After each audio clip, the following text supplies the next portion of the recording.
Bonjour et bienvenue dans ce débat depuis le Parlement européen de Strasbourg. Alors Grèce, Espagne, autre voie pour l'Europe. On pourra également d'ailleurs parler de ce qui se passe au Portugal par exemple, ou même en France bien entendu. Dans le contexte de l'après-Brexit, qu'est-ce que l'expérience de ces pays peut nous apporter aujourd'hui? Qu'est-ce que les crises dans ces pays nous disent de ce qu'il faut faire et surtout pas faire pour l'Europe? C'est une grande question bien entendu, une question plurielle, une question un peu ambitieuse. On va en parler avec vous, si vous le voulez bien. Stelios Kouloglou, merci d'être là. Vous êtes député Gauche Unitaire Européenne, Gauche Vert Nordique, je le rappelle. Édouard Martin, vous faites partie du groupe des socialistes et démocrates. Merci aussi d'être là. Je le dis parce que je sais que vous avez beaucoup d'activités dans cette session et que c'est bien que vous ayez pu prendre du temps pour parler. Et Florent Marcellesi, alors vous êtes français, vous vivez en Espagne, vous partagez entre guillemets la session avec l'autre député Jordi Sebastia qui à l'heure actuelle est titulaire. Vous êtes son suppléant, vous êtes d'un groupe qui s'appelle Europrimavera au départ, vous avez eu un député, vous êtes donc député espagnol et vous allez prendre la succession du titulaire là en octobre. Voilà, donc vous êtes suppléant et vous êtes du parti écologiste éco, on le dit, qui est l'un des partis, on va en reparler tout à l'heure en détail, qui fait partie de la coalition à l'heure actuelle. Et vous êtes ici, vous êtes et vous serez avec votre collègue dans le groupe des Verts, Alliance Libre Europe. J'en ai terminé. Revenons, si vous le voulez bien, d'un mot sur le Brexit, parce qu'on ne peut pas y échapper bien sûr, qui fonctionne un petit peu aujourd'hui comme un élément déclencheur de tout un tas de questions, de nouvelles réflexions sur l'Europe, puisque, qu'on le veuille ou non, les électeurs d'un pays, et pas n'importe lequel, d'un grand pays, ont décidé de quitter l'Union européenne. Flot d'analyses, flot de commentaires depuis 15 jours. Comment est-ce que vous, les uns et les autres, vous interprétez ce résultat? Parce que c'est évidemment important à tous les niveaux, au niveau européen. Quelles sont selon vous les causes profondes de ce vote? Qu'est-ce qui au fond a été rejeté dans l'Europe? Est-ce que vous pouvez les uns et les autres répondre à ça, peut-être en commençant avec vous, Stelios? Je pense que c'est bien évident que l'Europe n'est plus attractive comme c'était le cas il y a quelques années.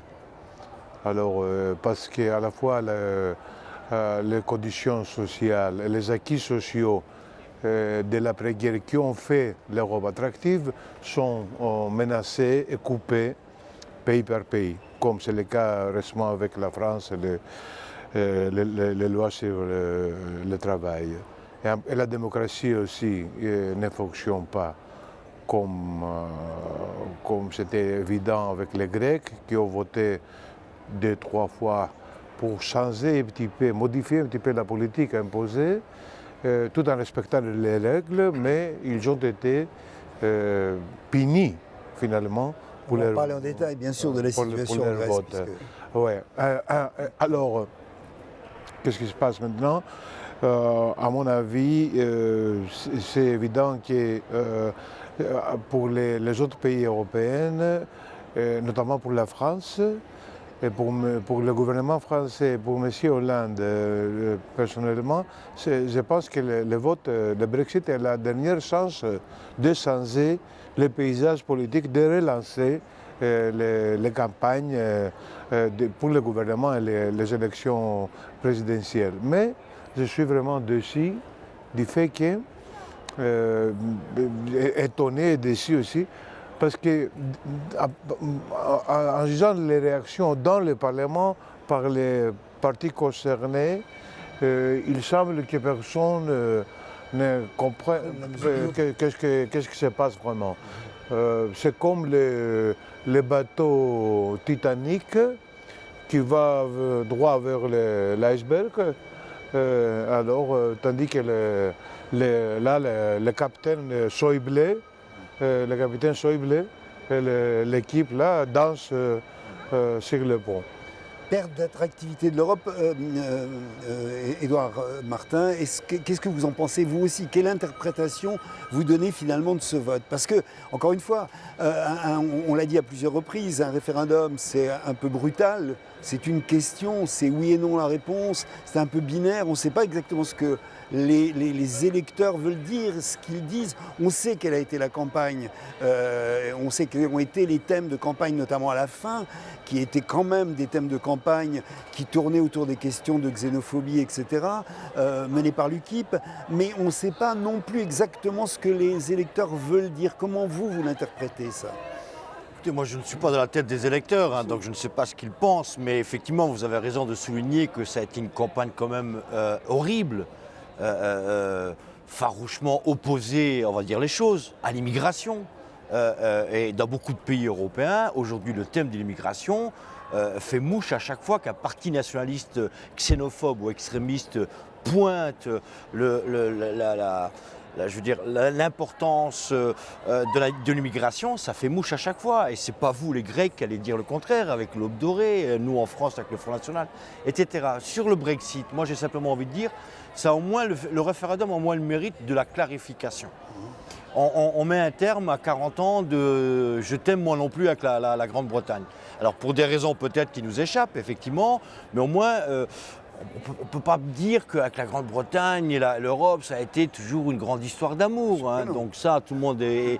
Mais en même temps, si on en revient au monde du travail, au monde ouvrier britannique, on ne peut quand même pas dire que l'Europe a été une moins-value pour les droits sociaux et les droits des travailleurs. On peut pas dire ça, ça serait faux et c'est factuel, on peut le vérifier. Donc moi je le regrette évidemment. Maintenant, moi ce que je crains derrière le Brexit, et là je vous rejoins, c'est qu'ici personne n'a rien compris, ou en tout cas si, ils ont très bien compris, c'est que ma crainte à moi, c'est que justement, c'est pas plus d'Europe ou une Europe mieux d'Europe, c'est une Europe beaucoup plus libérale. C'est effectivement moins d'Europe sur des sujets transversaux et ça va être encore un peu plus la concurrence exacerbée entre les pays et donc qui va payer la facture à chaque fois? C'est le monde du travail, les ouvriers, etc. C'est ma crainte parce que je peux vous assurer que j'ai entendu depuis 15 jours comme vous tous les hypocrites et tous les faux culs de tous bords en disant il faut changer l'Europe, mais je ne suis pas sûr que dans le changement préconisé dans la tête de certains, on ait la même définition de ce que nous voulons pour l'Europe. C'est ça ma crainte. Et on va le savoir très vite. Regardez déjà, entre ceux qui disent à la Grande-Bretagne il faut vite sortir, il faut clarifier votre situation, puis ceux qui disent attendez, on ne va pas aller trop vite. Et je tiens simplement à souligner que Nigel Farage ne s'y est pas trompé. La semaine dernière à Bruxelles, lorsqu'il fait son discours, même pas d'au revoir, il est toujours là. Hein. Encore un hypocrite. Encore un hypocrite qui est toujours en train de dénoncer la mauvaise utilisation de l'argent public, etc. Mais lui, ça ne l'emmerde pas de savoir que les 6 400 € qu'il empoche tous les mois, c'est de l'argent public, c'est les impôts. Et il reste, et il a décidé de rester. Là aussi, souligner les contradictions des uns des autres. Mais Farage a dit attention à ce que vous allez faire avec nous. Les accords commerciaux. La Grande-Bretagne est bénéfique pour l'Europe. Attention au marché de l'automobile. Il pourrait y avoir demain, si nous prenions la décision de mettre par exemple des droits de douane supérieurs pour les importations automobiles, ça pourrait nuire à votre industrie automobile. Qui est visé à travers ça? C'est l'Allemagne qui est visée, et notamment le groupe Volkswagen. Voilà. Florent Marcellesi, votre interprétation à vous de ce Brexit, déjà réaction et puis interprétation également des causes et des raisons qui ont fait qu'on en arrive à cette situation avec une situation qui, on vient de le dire il y a 2 secondes, qui est loin d'être, enfin qui n'est pas claire du tout, quoi. Hein. Notre première réaction, surtout depuis l'Espagne, c'est une conséquence directe en fait pour nous en Espagne, parce que le Brexit a eu une conséquence, c'est d'avoir un vote de la peur aux élections espagnoles, qui a été 3 jours après le Brexit. On l'a dit à un moment donné, on s'est dit est-ce que c'est vrai? Est-ce qu'il y a bien eu une incidence? Il y a eu une incidence, c'est difficile à quantifier bien sûr, parce qu'on n'a pas encore d'analyse profonde là-dessus, mais on sent très bien que le Parti populaire principalement, même le Parti socialiste aussi, ont utilisé cet argument pour expliquer que Unidos Podemos, la coalition dans laquelle on se trouvait, était effectivement le reflet en fait des populistes qu'on retrouve en Angleterre et au Royaume-Uni. Donc c'était vraiment, et on a bien vu beaucoup de gens qui effectivement se disent bon, c'est vrai qu'on a un parti actuellement conservateur qui est corrompu, un parti qui a décortiqué la loi du travail, un parti qui a détruit l'environnement, mais au moins on sait ce qu'il y a et on préfère ça à un nouveau au changement et au populisme.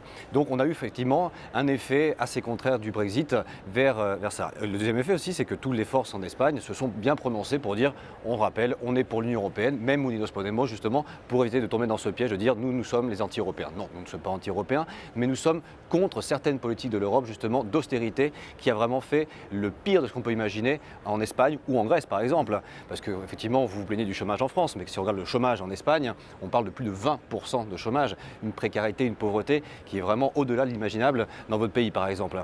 Donc c'est ça la conséquence du Brexit, très simple. Pour On y commencer. reviendra aussi tout à l'heure en détail sur la situation de l'Espagne. Mais je pense bien aussi sûr. que la première aussi conclusion qu'on peut avoir sur le Brexit, au-delà de l'effet que ça a sur l'Europe, c'est aussi l'effet sur le Royaume-Uni, tout simplement. C'est le Royaume désunis qu'on a. C'est plus un Royaume-Uni, c'est l'Écosse qui veut rester dans l'Union européenne et tout ça. Ça va bien sûr ne veut pas rester dans le Royaume-Uni. C'est l'Irlande du Nord qui veut la réunification avec l'Irlande. Et c'est Gibraltar aussi en Espagne qui est en train de penser pourquoi pas avoir une co-souveraineté partagée avec l'Espagne et dans un conflit qui est déjà centenaire. Donc effectivement, je pense que les premières réactions qu'on a au Royaume-Uni, c'est aussi une grande méfiance dans la politique qui repart, parce que tous les leaders du Brexit sont partis un par un.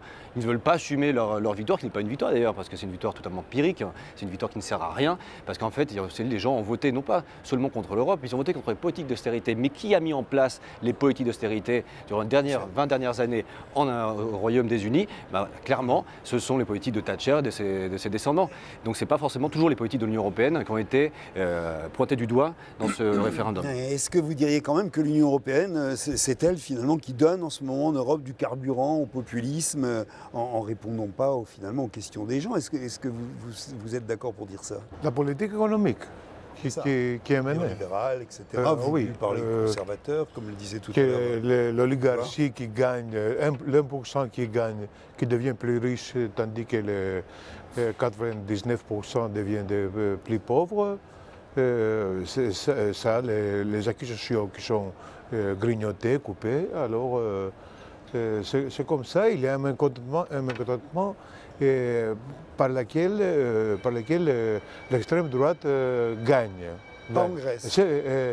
Pas non plus en Espagne, mais c'est pour ça qu'on veut parler de cette expérience. Il y a des raisons historiques pour ça, parce que tous les trois pays ont vécu des dictatures récentes, et alors l'esprit adivastiste reste très fort quand même.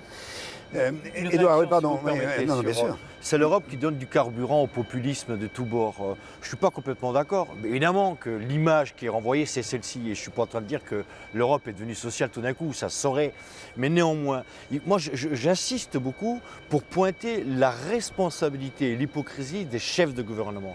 Je vais vous prendre un exemple factuel. La Grande-Bretagne, puisqu'ils viennent de voter la sortie de l'Union européenne. Lorsqu'en début d'année, face à la crise de l'acier, et notamment la concurrence déloyale de la Chine, M. Cameron dit à Londres « Je ne peux pas aider le secteur de l'acier parce que Bruxelles me l'interdit ». Où c'est écrit que c'est interdit? Bruxelles n'interdit pas.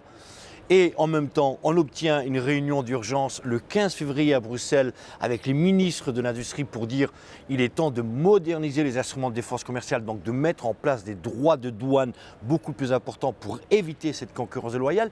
Quel est le pays qui s'y oppose? La Grande-Bretagne. Donc en quoi Bruxelles est responsable? Donc il faut aussi pointer l'hypocrisie et le manque de courage de certains chefs d'État, et Cameron est le roi par excellence de l'hypocrisie. Des larmes de crocodile, Cameron est un faux cul. Je vous le dis très honnêtement, Cameron est un faux cul. Mais ce n'est pas le seul. Hein. Non, ce n'est pas le seul, vous avez raison, hélas. Je vous donne par exemple l'exemple de M. Schäuble, qui toujours insiste qu'il faut respecter les règles et implémenter les accords. Vous avez raison. Et vous savez qu'il y a un accord sur l'union bancaire qu'il faut appliquer. Et c'est l'Allemagne qui trouve toujours des prétextes pour que ces accords ne soient pas appliqués. Je ne suis pas votre... Pour les Grecs, ça fait... On nous fait fou. Il y a de quoi. Alors, tandis qu'on nous donne des leçons qu'il faut appliquer. L'autre fois, Schäuble, pendant un débat public avec Tsipras, il a dit It's the application stupid. C'est l'application, c'est pas, disons, connard, idiot. Alors, lui, il n'applique pas les accords. Alors, Petite question, mais vous y avez répondu il y a 2 secondes d'une certaine manière, Édouard Martin. Est-ce que vous considérez que le Brexit, c'est le moment pour ouvrir une séquence politique nouvelle, ou est-ce que c'est mal engagé?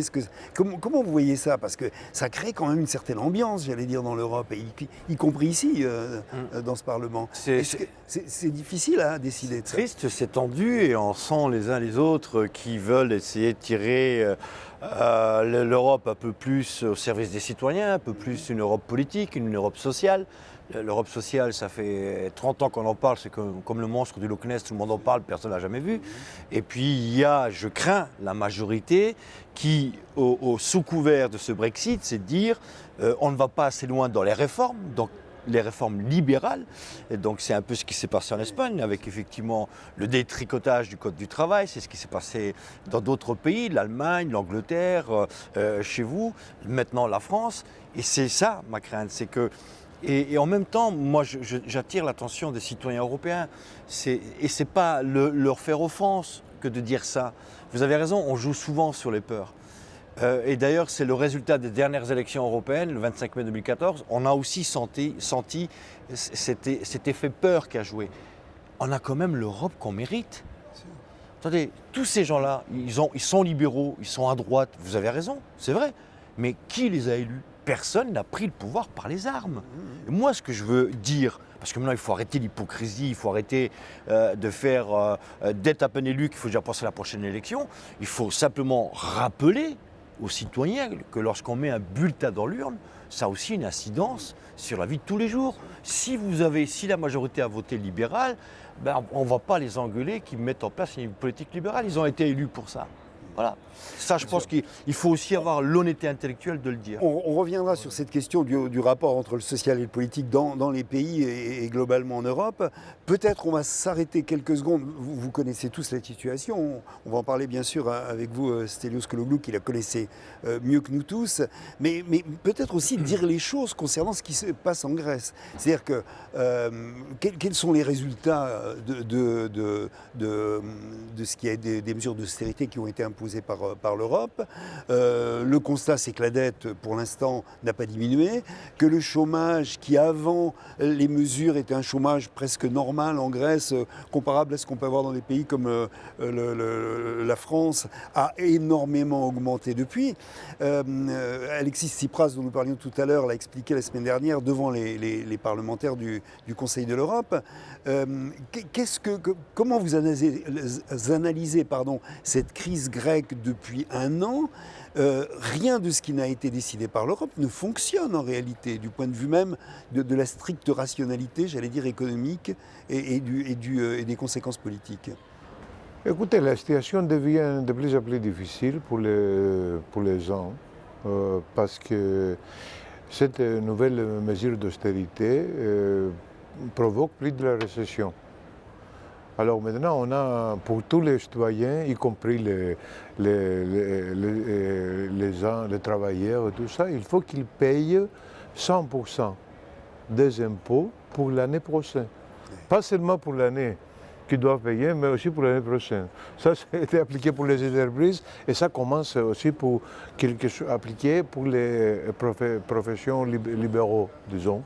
Les avocats, les docteurs, tout ça, on va l'appliquer pour tout le monde l'année prochaine. Les gens sont vraiment désespérés.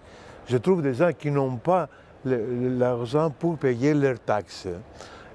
Alors ça, de l'autre côté, on a aussi l'optimisme que quelque chose, que l'économie va se réchauffer à partir de l'automne, ça va quelque chose bouger, et faire que les gens voient la lumière au bout du tunnel. Ça, c'est peut-être psychologique, mais au niveau pratique, ça ne marche pas. On attendait beaucoup de choses de la part des résultats espagnols parce que c'est un gouvernement basé de la gauche, de la centre-gauche. On a 2 exemples en Europe. Oui, on pourrait faire une alliance. Ça a été perdu. Et en plus, il y a la question des réfugiés qui a été presque oubliée pour l'instant. Au moment où la Turquie, l'accord avec la Turquie marche plus ou moins, alors personne ne s'intéresse. L'argent donné à la Grèce n'est pas suffisant. Ça veut dire qu'il y a pas mal d'argent de l'État grec qui se dirige pour les réfugiés.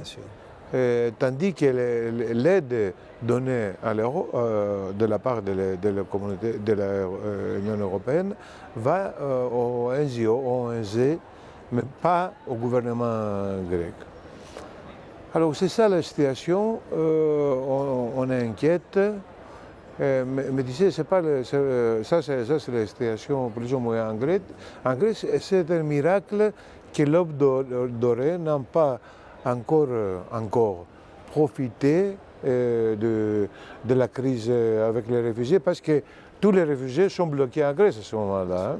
Hein. On a des camps partout, on essaye de les organiser un petit peu tous, en espérant que les accords conclus pour les relocations des réfugiés soient respectés. Parce que notre problème, c'est que, alors on dit qu'il faut respecter les règles, il faut respecter les accords et tout ça, mais ça marche si concerne l'argent. Et si concerne les banques, si concerne les droits humains, si concerne l'humain, ça, oui. Alors on n'applique pas, Très juste. L'Hongrie organise un référendum au mois de septembre pour s'ils acceptent 1000 réfugiés. C'est ça l'enjeu, c'est 1000 réfugiés. Figure-toi, 1000 réfugiés, tandis qu'à Grèce se trouve.